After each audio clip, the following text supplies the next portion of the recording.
আপনাদের পূজার কথা আপনাদের কিতাবেও নাই। আপনাদের 7টা কিতাবে যদি একটা লাইন পূজার জন্য দেখাতে পারেন, আমি আর জনসমক্ষে কথা বলবো না। আপনারা কেন এই পূজাটা করছেন? আপনারা যেমন পূজা করছেন, মুসলমানরাও তেমন অনেক মাজার পূজা করছে, ঠিক না বাটি? পীর যা বলে তাই ঠিক, কোরআন নাই, হাদিস নাই, এরকম মূর্খ আছে না নাই?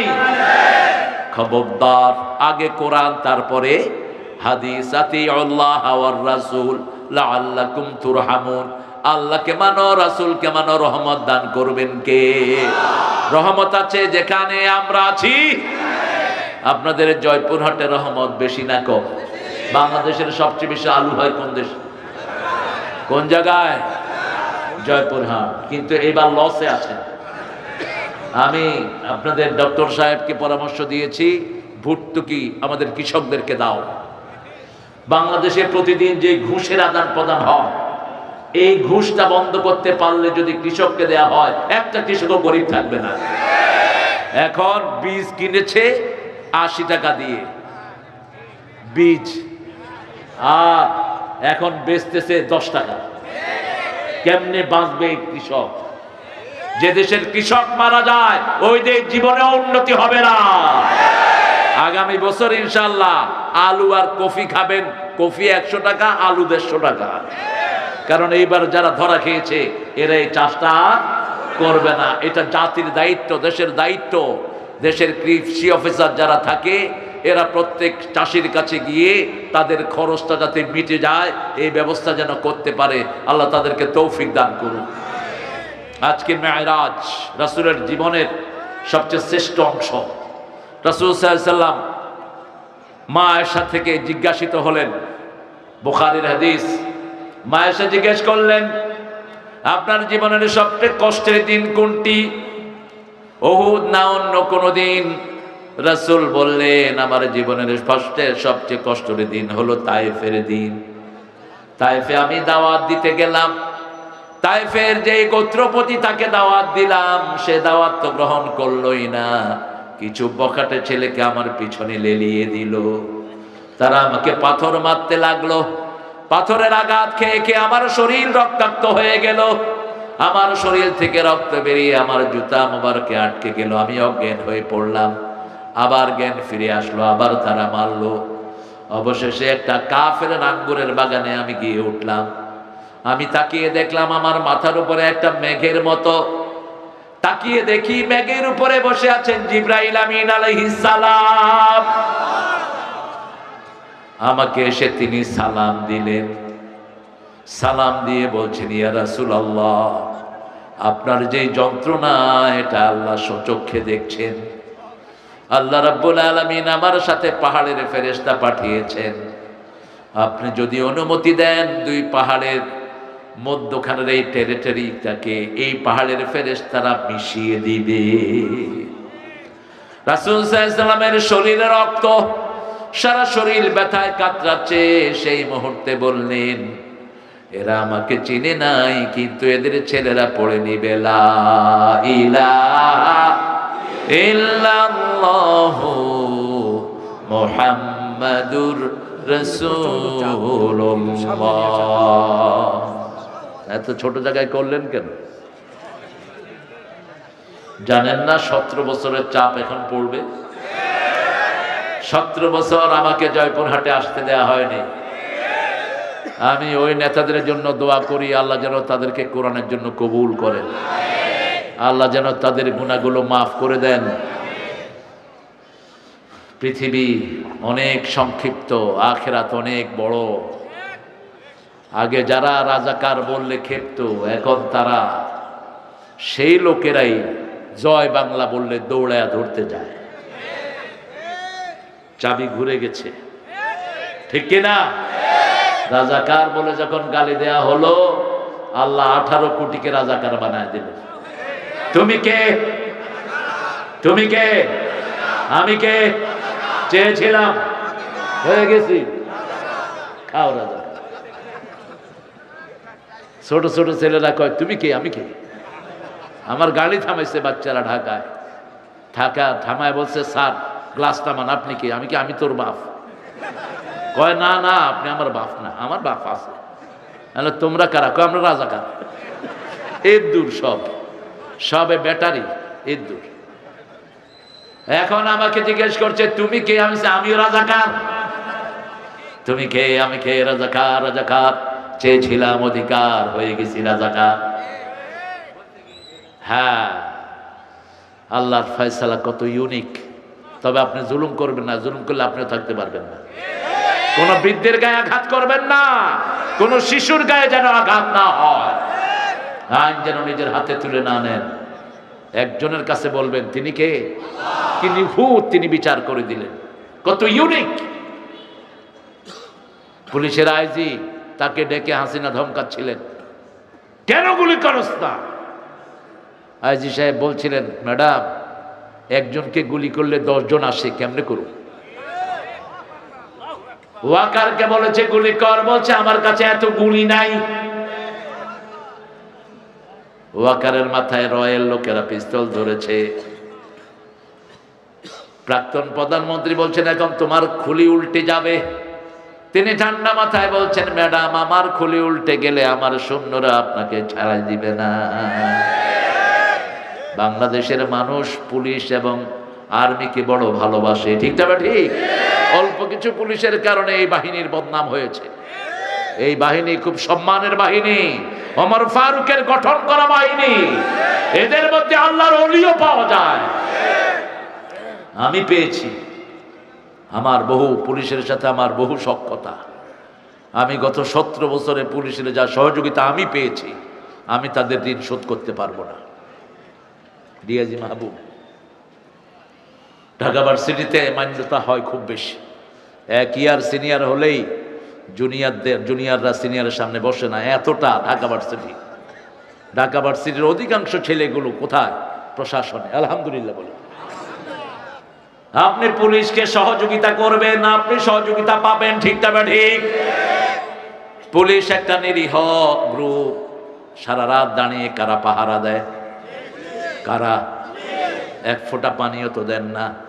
ঈদ নাই, চাঁদ নাই, এরা পড়েই থাকে রাস্তায়, ঠিক না? ঠিক। কে নিবে এদের পরিবারের খবর? আল্লাহ এই বাহিনীটাকে আপনি কবুল করেন। বাংলাদেশের পুলিশের মতো ট্যালেন্টেড পুলিশ দুনিয়ার কোন দেশে? কোন দেশে? এরা গাড়িতে উঠে চোখ দেখে আসামি চিনে, একটু হেঁটে চলে আসে, হাঁটতে থাকে, কতই উঠ উঠ উঠ।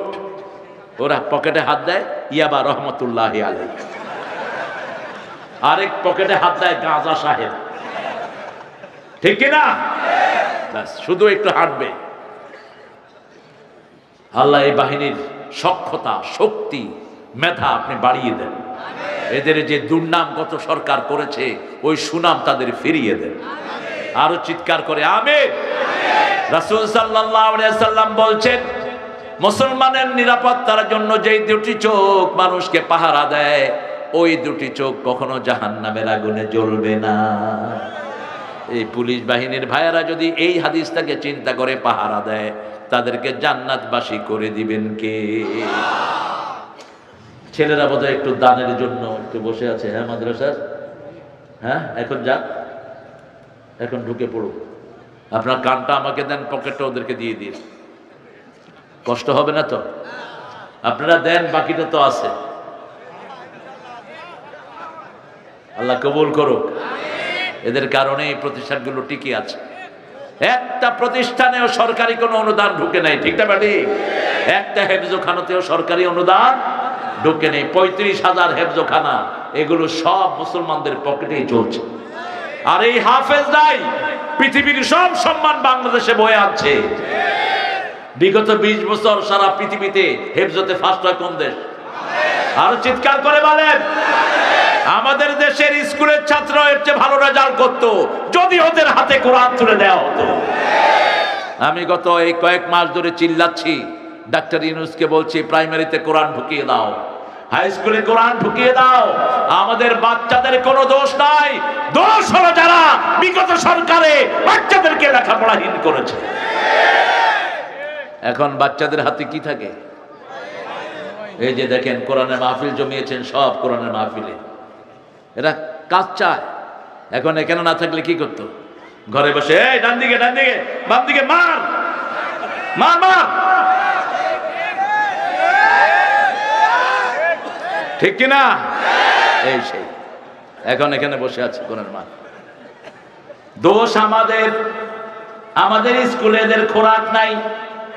পৃথিবীর সব ব্রেনের দেশ কোন দেশ? কম্পিউটার সায়েন্সে বিগত 20 বছর দুনিয়াতে ফার্স্ট হচ্ছে কোন দেশ? আর্কিটেকচারিং এ ফার্স্ট হচ্ছে কোন দেশ? হার্ভার্ডে পড়তে গেছে, হার্ভার্ডের টিচার বাংলাদেশের ছেলে। অক্সফোর্ডে পড়তে গেছে, সেখানে টিচার। ক্যামব্রিজে, সেখানে টিচার। প্রিন্সলি, ওয়ার্ল্ডের 1 নম্বর ইউনিভার্সিটি, সেখানেও বাংলাদেশের ছাত্র। কি ব্রেন আল্লাহ তাদেরকে দিয়েছেন। আল্লাহ এদেরকে কোরআনের জন্য কবুল করে না। জোড়া রাসূল পড়তেন, সূরাগুলো জোড়ায় জোড়ায় পড়তেন। সূরা বাকারা পড়লে সাথে আল ইমরান পড়তেন, সূরা নিসা পড়লে সাথে আনআম পড়তেন, আনআম পড়লে সাথে আরাফ পড়তেন, মিলিয়ে মিলিয়ে পড়তেন। সূরা মুলক পড়লে সূরা সেজদা পড়তেন তার সাথে। এগুলো জোটা মিলাতেন, রাহমাতাল লিল আলামিন। কোরআনেরও অর্থ দুইটি। কয়টি? একটা হলো মিলিত, আর একটা হলো পঠিত। যদি কারনুন থেকে হয় তাহলে মিলিত। সব নবীদের দোয়ার সাথে যে কিতাব আমাদেরকে মিলিয়ে দিয়েছে, ওই কিতাবের নাম কি? কোরআন। আর সবচেয়ে বেশি যেটা পড়া হয় ওই কিতাবের নাম কোরআন। দৈনিক সূরা ফাতিহা কয়বার পড়েন? মেলাই মেলাই পড়ি, বুঝছো? মেলাই। রাসূল পড়তেন 68 বার, কম করে 68, কম করে পড়তেন 68 বার। আমরা যেন পড়তে পারি, আল্লাহ তৌফিক দান করুন। একটা দোয়া রাসূল পড়তেন, যেটা আপনারা এখন পড়েন নেই। আজকে যেহেতু দিনটা রাসূলেরই দিন, তিনি আজকে কোথায় গিয়েছিলেন? এই মেরাজ না হলে এই আবিষ্কার হতো না। এই যে ক্যামেরা, যা দেখছেন বিজ্ঞানের হটেবানি, you see visible invisible, everything came from মেরাজ। যা কিছু দেখছি পৃথিবীর ইনভেনশন, সবগুলো এসেছে মেরাজ থেকে। মেরাজ হলো উৎপত্তির মেন জায়গা। আমি বলবো ইনশাআল্লাহ আজকের আলোচনাটা মেরাজের পক্ষ থেকে হবে। আল্লাহ কবুল করুক। পড়েন আল্লাহুম্মা সাল্লি আলা মুহাম্মাদ ওয়া আলা আলি মুহাম্মাদ কামা সাল্লাইতা আলা ইব্রাহিম ওয়া আলা আলি ইব্রাহিম ইন্নাকা হামিদুম মাজিদ।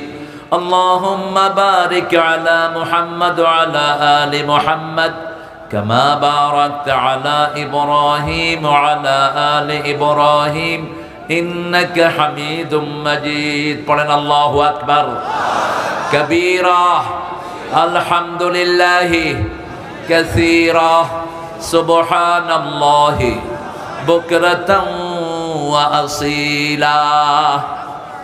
এখন আকাশের সবগুলো রহমতের দুয়ার আল্লাহ খুলে দিয়েছেন। এখন দোয়া পড়বো, কিয়ামত পর্যন্ত ফেরেশতারা সওয়াব লিখবে। পড়েন সুবহানাল্লাহি ওয়া বিহামদিহি আদাদা খালকিহি রিদা নাফসিহি ওয়া জিনাতা আরশিহি ওয়া মিদাদা কালিমাতিহি। 3 ব্যক্তি সওয়াব পাবে না। প্রথম ব্যক্তি, যার দল ইসলাম না, তার কোনো আমল কবুল হবে না। কার কথা? ومن يبتغي غير الإسلام دينا فلن يقبل منه وهو في الآخرة من الخاسرين।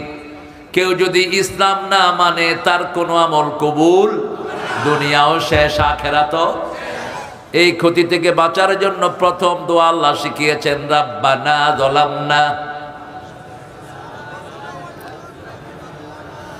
লানাকুনান্না মিনাল খাসিরিন। এই ক্ষতি থেকে বাঁচার জন্য একটা সূরা নাজিল করেছেন, সূরা আসর। কোন সূরা? ওয়াল আসর। পড়েন, ইন্নাল ইনসানা লাফি খুসর ইল্লাল্লাযীনা আমানু ওয়া আমিলুস সালিহাত ওয়া তাওয়াসাউ বিল হাক্কি ওয়া তাওয়াসাউ বিস সাবর। 2 নাম্বার, বেনামাজির কোনো আমল কবুল হয় না। যারা এসা পড়েন নেই, তাদের কিচ্ছু কবুল হবে না। এই মাহফিলে বসছেন খামাকা, ফেক, কিছু নিয়ে যেতে পারবেন না। কবরে যারা বেনামাজি, এদেরকে প্রত্যেক ওয়াক্ত নামাজে আযাব দেয়া হবে। কবরে যারা বেনামাজি, এদের জন্য একটা সাপ থাকবে। সাপের চোখগুলো হবে আগুনের চোখ, সাপের থাবা হবে লোহার থাবা। ওই সাপ লম্বা হবে 1 দিনের হাঁটার রাস্তা। একবার কামড় মারবে 70 ফিট নিচে চলে যাবে, আবার দ্বিতীয় জোহরে উঠাবে, আবার ঠোকর মারবে। ওই ঠোকরের আওয়াজ লা ইয়াসমাউহা ইল্লা সাকালাইন, মানুষ আর জিন ছাড়া ইয়াসমাউহা ইল্লা সাকালাইন, সব প্রাণীরা শুনতে পারবে, শুধু জিন আর মানুষ শুনতে পারবে না। 3 নাম্বার, মুশরিকের কোনো আমল কবুল হয় না। শিরক আছে যেখানে, আমল নাই। শিরক আছে তো, কি শিরক আপনাদের এখানে বলেন? 1 নাম্বার শিরক মাজার, মাজারে সেজদা দেয়, আছে না নাই? 5 বিবিতে নাই, এরা তো বিবি নিয়েই ব্যস্ত, এরা আবার সেজদা দিবে কেন? হ্যাঁ, কম আছে। তাবিজ আছে তো, তাবিজ, হ্যাঁ তাবিজ ব্যবসায়ী আছে তো, খুলে সব নর্দমায় ফেলে দিবে। রাসূলের কাছে 11 জন লোক আসছে ইসলাম গ্রহণের জন্য। কয়জন? 10 জনকে তিনি ইসলাম গ্রহণ করালেন, একজনকে করালেন না। তিনি বললেন, হোয়াটস মাই ফল্ট, মা কুসুরি, ইয়া রাসূলুল্লাহ, আমার অপরাধ কি? বলছে, তোমার তাবিজগুলো খুলে ফেলে দাও। হ্যাঁ, থাক, আমরা শিরক করব না। 3 নাম্বার শিরক হলো ইয়াতাতাইয়ারুন, কুলক্ষণ সুলক্ষণ, হাত চুলকাচ্ছে, কয় টাকা আসতেছে, কাউয়া কাঁদে, কয় বিপদ, কুত্তা চিল্লায়, কয় গেল সব, হাত থেকে কিছু পড়ে গেছে, কয় তুই কুলক্ষণা। ওয়ালা ইয়াতাতাইয়ারুন, এগুলোতে বিশ্বাস করা যাবে না। মান আহলাফা বিগাইরিল্লাহি ফাকাদ আশরাক, যারা আল্লাহ ছাড়া কারো নামে শপথ করে, আল্লাহ ছাড়া বিবির কসম, বিদ্যার কসম, মাটির কসম, এইগুলো সব শিরক। সবগুলি কি? শিরক। আল্লাহ আমাদের থেকে শিরক থেকে মুক্ত করেন। আর মূর্তি বানায় যারা, তারা কি? জোরে বলেন, আরো জোরে। গত সরকার কিসের সরকার ছিল? কেন এত মূর্তি বানিয়েছ? 5 ওয়াক্ত নামাজে আমরা পড়ি আমা আনা মিনাল মুশরিকিন, শিরকের সাথে আমার কোনো সম্পর্ক, আমরা শিরক করব না। রাজি আছেন তো? আল্লাহ হাত তুলে দেখায় দেন কারা কারা রাজি আছেন।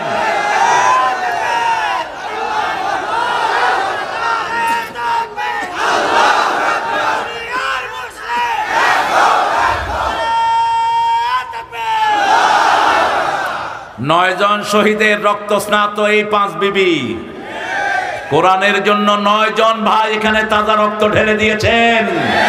এই জমিনকে আল্লাহ ইসলামের জন্য কবুল করুক। আমার বহু পুলিশ ভাই বাংলাদেশ থেকে বিদায় হয়েছেন, ওদের কথা কেউ বলে না। Very sad. আমি ডক্টর ইউনূস সাহেবকে পরামর্শ দিয়েছি, আপনি নিহত পুলিশদের তালিকা করেন, তাদের বাড়িতে আপনি সাহায্য পাঠান। ওই পুলিশগুলোর কোনো দোষ ছিল না, ওদেরকে বলির পাঠা বানানো হয়েছে, ঠিক কিনা?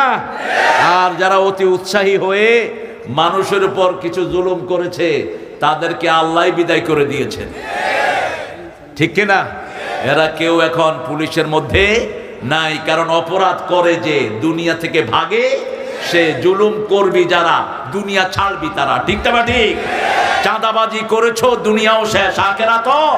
কোন চাঁদাবাজ তার পয়সা খেতে পারে না, কোন চাঁদাবাজ শান্তিতে থাকতে পারে না, কোন খুনি শান্তিতে থাকতে পারে না, তার সব সুখ কেড়ে নেন কে? আমরা যেন অপরাধের সাথে না জড়াই। একটা আয়াত পেয়ে রাসূল সারা রাত কেঁদেছেন। আয়াতটার শেষ অংশ হলো ওয়াতাওয়াফানা মাআল আবরার, হে আল্লাহ নেককারদের সাথে আমাদেরকে মৃত্যু দান করেন। আরো জোরে বলি আমিন। অনেক সুন্দর একটা আয়োজন করেছেন, কিন্তু it's a deep night, it's a open night. অনেক রাত করে ফেলেছেন। রাসূল এত রাত করতেন না, রাসূলের সব মাহফিল ছিল দিনে। এশার পরে কোনো দিন কোনো নবী কোনো আলোচনা করেন নাই। কানা ইয়াকরাহুন নাওম ক্বাবলাল ইশা ওয়াল হাদিস বা'দা, বুখারী শরীফের বর্ণনা। রাসূল এশার আগে ঘুম অপছন্দ করতেন, এশার পরে কথা অপছন্দ করতেন। পড়ো নাই মানো না? হ্যাঁ, এটা যেন মাথায় থাকে। তারপরেও বাজার তো পৃথিবীর সবচেয়ে নিকৃষ্ট জায়গা কোনটা? আবার এই বাজারে যারা ইমানের সাথে থাকবে, রাসূল বলেছেন ওরা আমার সাথে জান্নাতে যাবে। আল্লাহ যেন আমার হাকিম ব্যাকে তাদের মধ্যে বানিয়ে দেন। বাজারে ইমান রক্ষা করা সহজ না কঠিন? হুজুর আল্লাহর কসম আপনার এই কিনা দামে দেব, আপনি আমার দোকানে আসছেন, এটা বিশাল কপাল আমার। হ্যাঁ কত? হুজুরের রুমাল কিনতে গেছে, ঠিক কিনা দামে 150 করে দেন। 3টা রুমাল হুজুর নিলেন, পাশের দোকানে গিয়ে দেখে যে ওই রুমাল 75 টাকা করে। রাসূল বলছেন এরা সবচেয়ে নিকৃষ্ট মানুষ। মিথ্যা কসম করে যারা ব্যবসা করে, আল্লাহ তাদের সাথে কথা বলবেন না, পরিশুদ্ধ করবেন না, উল্টি নিয়ে তাদেরকে জাহান্নামে ফেলে দিবে। দ্বিতীয় ব্যক্তি, পিতামাতার অবাধ্য সন্তান আছে না নাই? পিতামাতার খবর নেয় না, পিতামাতা বুকরে কাঁদে, পিতামাতার কাছেও যায় না। এদের সাথে কথা বলবেন না কে? এদেরকে পরিশুদ্ধ করবেন না কে? তৃতীয়, টাকনুর নিচে কাপড় ঝুলিয়ে পড়ে নাই। টাকনুর নিচে কাপড় ঝুলিয়ে পড়ে এরকম লোক আছে না নাই? পুরুষেরা বেশি। আহা, এখন মেয়েরা টাকনুর উপরে পড়তেছে আর ছেলেরা টাকনুর নিচে। মেয়েরা পড়বে টাকনু ঘুরে আর ছেলেরা টাকনু উদলা রাখবে। বাইতুন নূর জামে মসজিদের উদ্যোগে আজকের এই বিশাল আয়োজন সভাপতিত্ব করছেন আব্দুল হাকিম মন্ডল ভাই। আল্লাহ মন্ডল ভাইকে কবুল করুন, মন্ডল ভাইয়ের পরিবারকে ইসলামের জন্য কবুল করুন। আমরা গেস্ট অফ অনার হিসেবে পেয়েছি আমাদের জয়পুরহাট জেলার সম্মানিত এসপি, যিনারা 24 ঘন্টা অন কলে থাকেন। বাংলাদেশের পুলিশরা সবচেয়ে নির্যাতিত, এত আনরেস্ট পুলিশ আমি দুনিয়ার কোনো দেশে দেখিনি। ওসি সাহেব 24 ঘন্টা ফোন খোলা, এসপি সাহেব 24 ঘন্টা ফোন খোলা, অন কল, যে কোনো সময় কল আসতে পারে। এটা ওনাদের জন্য বিরাট জুল। তারপরেও ওনারা দায়িত্ব পালন করছেন, আল্লাহ যেন তাদের যোগ্যতা বাড়িয়ে দেয়। আমরা দুইজন একই বিদ্যালয়ের ছাত্র, ঢাকা ভার্সিটি, একই হলের ছাত্র। এটা একটা ভালো কোইন্সিডেন্ট। জসিমউদ্দিন হলে ছিলাম দুইজনই, প্রাচ্যের অক্সফোর্ড যে ইউনিভার্সিটিকে বলা হয়। আল্লাহ যেন আমার এই ভাইকে ইসলামের জন্য কবুল করে, তার তেলাওয়াত দিয়ে যেন আল্লাহ তার জীবনকে সুন্দর করে দেয়। শরীর দেখে মনে হচ্ছে ফ্রেশ একজন মানুষ, কারণ যখন কেউ আলগা কিছু খায় শরীরে আলগা কিছু ভার করে, ঠিক কিনা? মেরাজে সেই ঘটনা আছে না নাই? আছে। এখানে অনেক অতিথি এসেছেন, অনেক ওলামা হযরত এসেছেন। আমি যাদের ছাত্র হতে পারলে ধন্য হতাম। নিচে বসেছেন অনেকেই, সবাইকে উপরে আনতে পারলে ভালো হতো, কিন্তু স্মার্ট স্টেজ হয়ে যেতে পারে, এই জন্য আর উপরে আনা গেল না। এখানে এসেছেন অনেক স্যাররা, আমাদের প্রিয় স্যার আছেন, primary high school college university sir, যাদের অনেক ছাত্ররা এসপি হয়েছেন, ডিসি হয়েছেন, তারপরে দেশের সচিব হয়েছেন। এসেছেন এখানে ব্যবসায়ীরা, ব্যবসায়ী বেশি এখানে না চাষি বেশি? চাষি না ব্যবসায়ী? চাষি। কোন নবী চাষি ছিলেন? আদম আলাইহিস সালাম। আমরা সবাই চাষির সন্তান, ঠিক না ঠিক? এখানে যারা এসেছেন হিন্দু সম্প্রদায়ের অনেক ভাইরা থাকতে পারেন, যারা আমাদের সমাজের একটি অংশ। আপনারা মনে রাখবেন, ডানপন্থীরা যতদিন থাকবে দেশে সুপিরিয়র পজিশনে, আপনাদের কোনো ক্ষতি হবে না। আপনাদের ক্ষতি করেছে যারা যারা আপনাদেরকে, আপনারা যাদেরকে বেশি ভালোবেসেছেন তারাই। আমরা আপনাদের পূজা মণ্ডপে গিয়ে পুলিশের সাথে আমরা সহযোগিতা করেছি, যাতে আপনাদের এই পূজা মণ্ডপে কেউ ব্যাঘাত ঘটাতে না পারে। আপনাদের পূজার কথা আপনাদের কিতাবেও নাই। আপনাদের 7টা কিতাবে যদি একটা লাইন পূজার জন্য দেখাতে পারেন, আমি আর জনসমক্ষে কথা বলবো না। আপনারা কেন এই পূজাটা করছেন? আপনারা যেমন পূজা করছেন, মুসলমানরাও তেমন অনেক মাজার পূজা করছে, ঠিক না ঠিক? পীর যা বলে তাই ঠিক, কোরআন নাই, হাদিস নাই, এরকম মূর্খ আছে না নাই? খবরদার, আগে কোরআন তারপরে হাদিস। আতিউল্লাহ ওয়ার রাসূল লাআল্লাকুম তুরহামুন। আল্লাহকে মানো, রাসূলকে মানো, রহমত দান করবেন কে? রহমত আছে যেখানে আমরা আছি। আপনাদের জয়পুরহাটে রহমত বেশি না কম? বাংলাদেশের সবচেয়ে বেশি আলু হয় কোন দেশ? কোন জায়গায়? জয়পুরহাট। কিন্তু এবার লসে আছেন। আমি আপনাদের ডক্টর সাহেবকে পরামর্শ দিয়েছি, ভর্তুকি আমাদের কৃষকদেরকে দাও। বাংলাদেশে প্রতিদিন যে ঘুষের আদান প্রদান হয়, এই ঘুষটা বন্ধ করতে পারলে যদি কৃষককে দেয়া হয়, একটা কৃষকও গরিব থাকবে না। এখন বীজ কিনেছে 80 টাকা দিয়ে বীজ, আর এখন বেচতেছে 10 টাকা। কেমনে বাঁচবে এই কৃষক? যে দেশের কৃষক মারা যায় ওই দেশ জীবনে উন্নতি হবে না। আগামী বছর ইনশাআল্লাহ আলু আর কফি খাবেন, কফি 100 টাকা, আলু 150 টাকা। কারণ এইবার যারা ধরা খেয়েছে এরা এই চাষটা করবে না। এটা জাতির দায়িত্ব, দেশের দায়িত্ব। দেশের কৃষি অফিসার যারা থাকে এরা প্রত্যেক চাষির কাছে গিয়ে তাদের খরচটা যাতে মিটে যায় এই ব্যবস্থা যেন করতে পারে। আল্লাহ তাদেরকে তৌফিক দান করুন। আজকে মেরাজ রাসূলের জীবনের সবচেয়ে শ্রেষ্ঠ অংশ। রাসূল সাল্লাল্লাহু আলাইহি ওয়াসাল্লাম মা আয়েশা থেকে জিজ্ঞাসিত হলেন, বুখারীর হাদিস। মা আয়েশা জিজ্ঞেস করলেন, আপনার জীবনের সবচেয়ে কষ্টের দিন কোনটি? উহুদ না অন্য কোনো দিন? রাসূল বললেন, আমার জীবনের সবচেয়ে কষ্টের দিন হলো তায়েফের দিন। তায়েফে আমি দাওয়াত দিতে গেলাম, তায়েফের যে গোত্রপতি তাকে দাওয়াত দিলাম, সে দাওয়াত তো গ্রহণ করলই না। কিছু বখাটে ছেলেকে আমার পিছনে লেলিয়ে দিল, তারা আমাকে পাথর মারতে লাগলো। পাথরের আঘাত খেয়ে খেয়ে আমার শরীর রক্তাক্ত হয়ে গেল, আমার শরীর থেকে রক্ত বেরিয়ে আমার জুতা মোবারকে আটকে গেল, আমি অজ্ঞান হয়ে পড়লাম। আবার জ্ঞান ফিরে আসলো, আবার তারা মারলো। অবশেষে একটা কাফের আঙ্গুরের বাগানে আমি গিয়ে উঠলাম।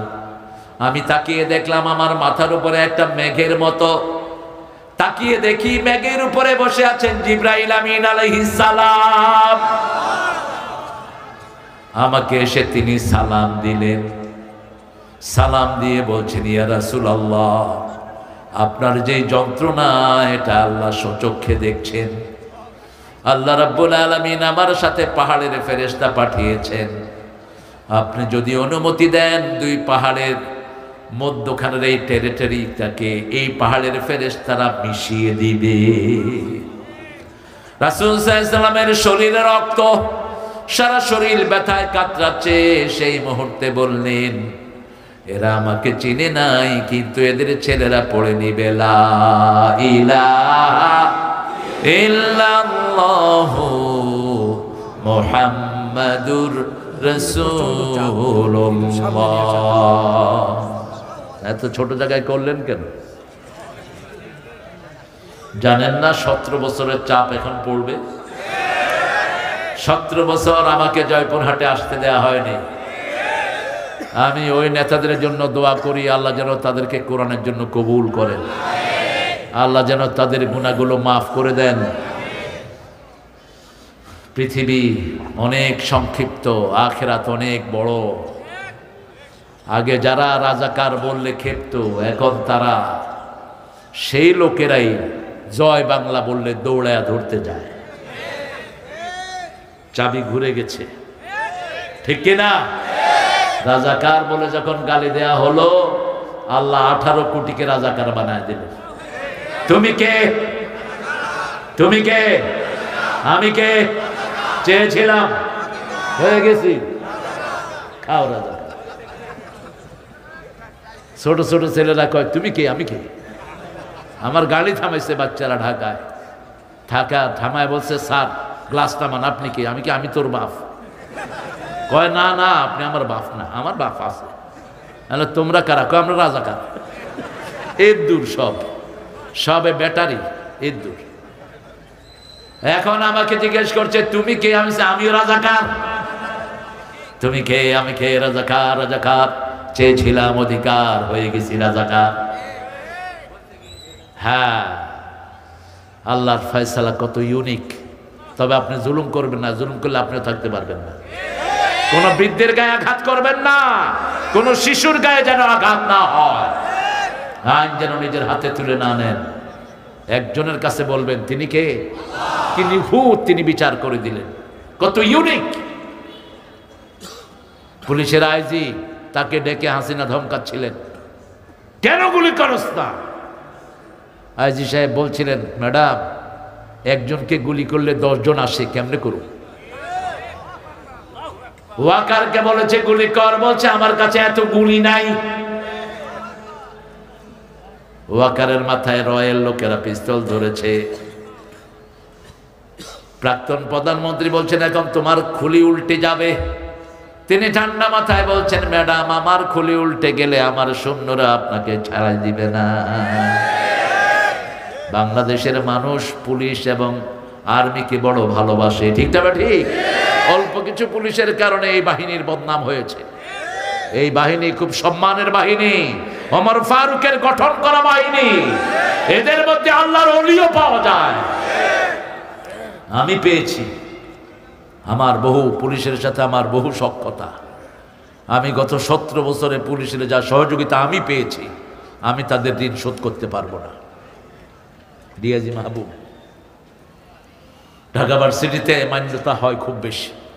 1 ইয়ার সিনিয়র হলেই জুনিয়ররা সিনিয়রের সামনে বসে না, এতটা ঢাকা ভার্সিটি।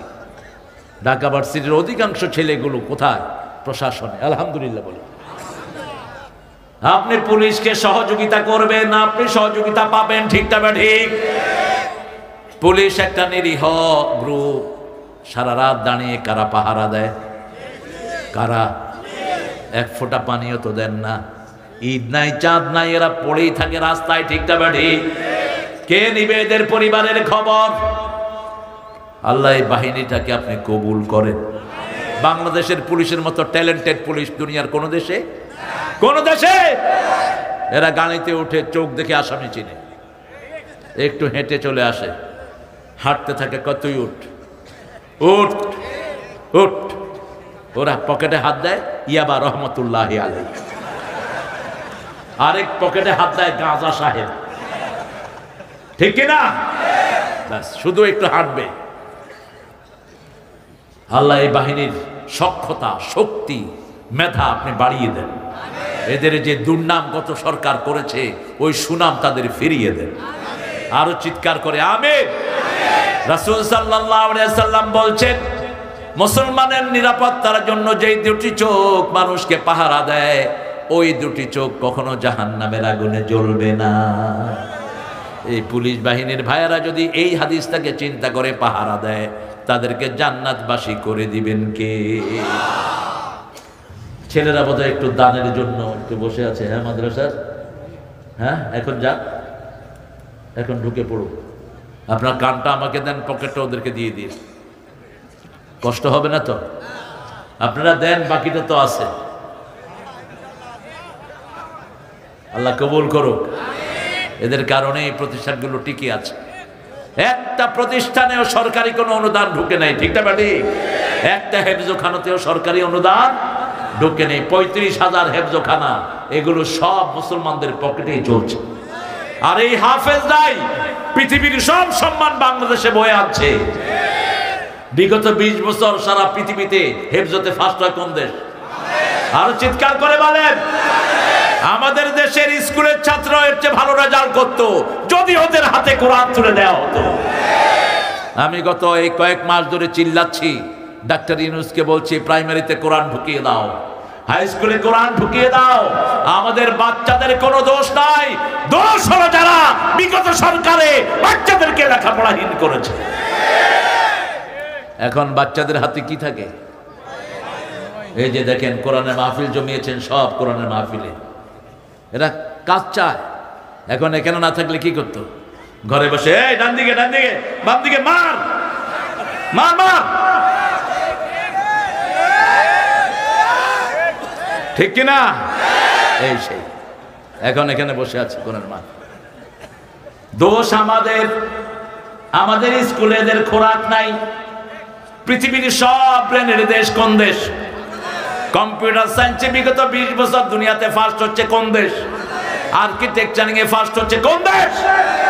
হার্ভার্ডে পড়তে গেছে, হার্ভার্ডের টিচার বাংলাদেশের ছেলে। অক্সফোর্ডে পড়তে গেছে, সেখানে টিচার। ক্যামব্রিজে, সেখানে টিচার। প্রিন্সলি, ওয়ার্ল্ডের 1 নম্বর ইউনিভার্সিটি, সেখানেও বাংলাদেশের ছাত্র। কি ব্রেন আল্লাহ তাদেরকে দিয়েছেন। আল্লাহ এদেরকে কোরআনের জন্য কবুল করে। ছেলেরা যাবে এই কেমনে কেমনে কালেকশন করবে?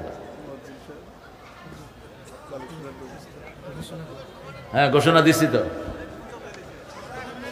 ঘোষণা দিয়েছি, আপনারা যান।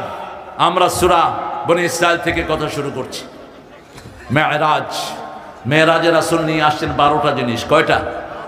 রাসূলের সফর হয়েছে 7 স্টেজ। কয় স্টেজ? 7 স্টেজ, 7টা তবক। রাসূল প্রথম সফর করলেন, উম্মে হানির ঘরে তিনি শুয়েছিলেন। Suddenly he has seen top roof of houses open. রাসূল সাল্লাল্লাহু আলাইহি ওয়াসাল্লাম দেখলেন আকাশের চালটা, ঘরের চালটা খোলা। চালটা কি? খোলা। চালটা যখন খোলা, কিছু অস্বাভাবিক ঘটতে যাচ্ছে, ঠিক না ঠিক? চাল খোলা হবে কেন? হঠাৎ করে চাল খোলা, রাসূল উপর দিকে তাকিয়ে আছেন, দেখলেন ভিতর দিয়ে নাজিল হচ্ছেন জিবরাইল আমিন আলাইহিস সালাম। এর আগে